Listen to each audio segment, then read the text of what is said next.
the hungry vine. My craft? It's an obsession, a calling. I've spent years sharpening it to a fine, cruel edge. My TikTok channel? It's exploding.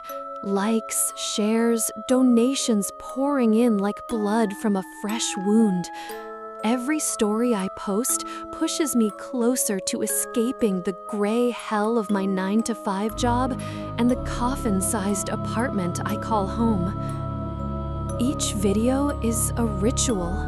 AI voices, eerie soundscapes, visuals that don't just haunt, they cling. My secret?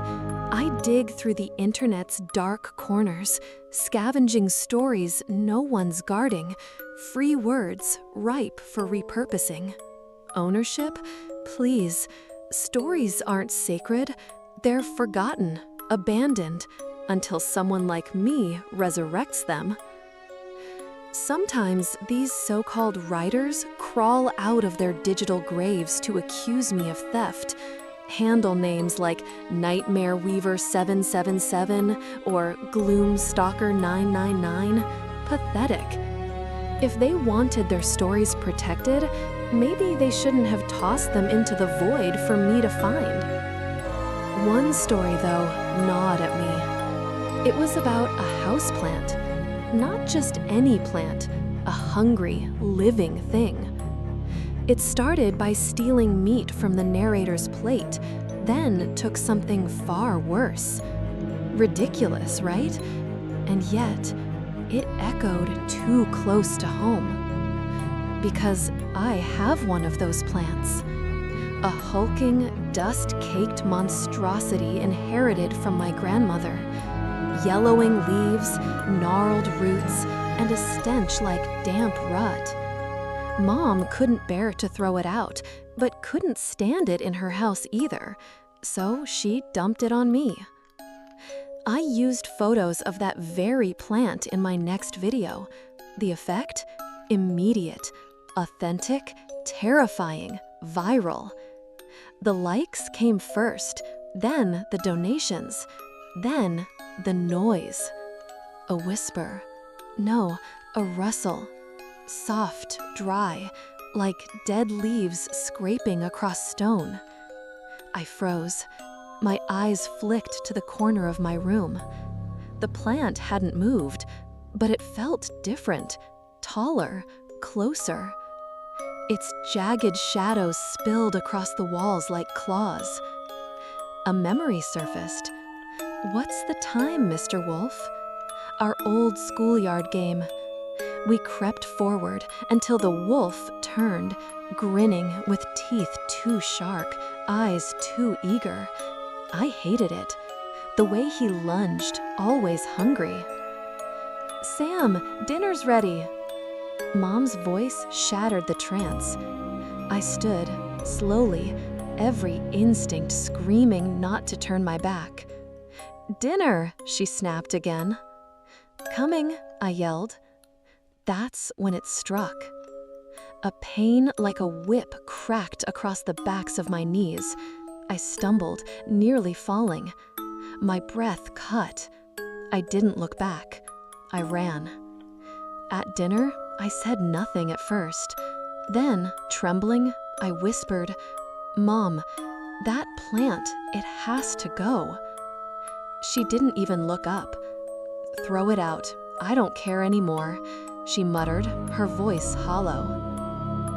Later, in my room, I gave in to habit. I checked my video. The views were skyrocketing. "You're a genius. This is your best yet." They thought I wrote it, and I let them believe.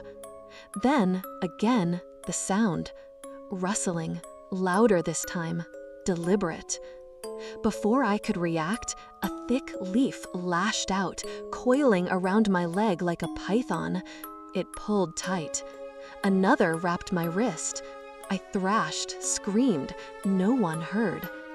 The plant from the story, it had done this. It had killed. And now, my plant, this plant, was doing the same. My phone slipped from my hand, hit the floor, screen shattering like ice.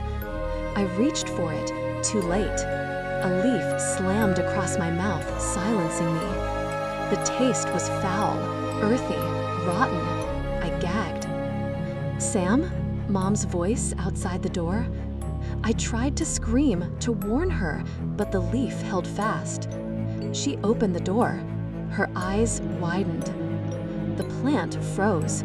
Then it withdrew, slithering back into its pot like a serpent caught in the act. I collapsed, gasping, the shattered phone slick in my shaking hands. "Sam?" she asked, voice cracking. "Get it out," I rasped. "Now." She did, dragged it out without a word. Good riddance. But the damage was done. I tried to move on.